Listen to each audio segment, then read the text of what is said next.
Welcome to our channel. Today we how to activate DaVinci Resolve for spatial audio rendering, complete guide step by step clearly.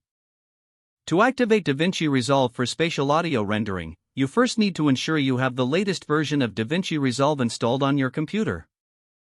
Launch DaVinci Resolve and open your existing project or create a new one. Go to the Fairlight tab at the bottom of the interface. In the Fairlight tab, navigate to the Preferences menu located in the top left corner. Under the Preferences, select the Config tab. Look for Audio Monitoring options.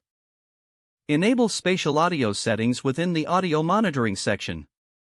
Next, check the sample rate and ensure it matches the sample rate of your project. After confirming your sample rate, locate the Layout section.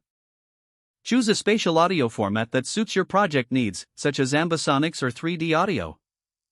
To add spatial audio tracks, right-click on the track header in the timeline. Select Add Track and choose the type of spatial audio track you want to add. Once the track is added, click on the audio track to select it.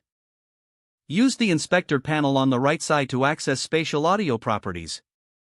Here, you can adjust parameters such as position, spread, and depth. Import any audio files you want to work with into your project. Drag the audio files onto your newly created spatial audio track. To place sounds in a 3D environment, use the panning controls in the mixer panel. Experiment with the settings until you achieve the desired spatial effect. You can also utilize plugins for enhanced spatial audio manipulation.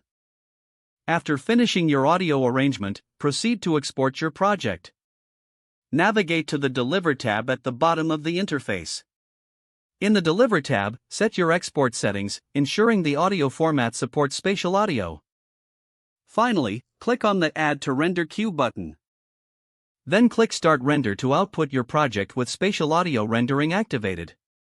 Your DaVinci Resolve project is now set up for spatial audio rendering. If the page does not load, refresh the browser or try again in a private or incognito window.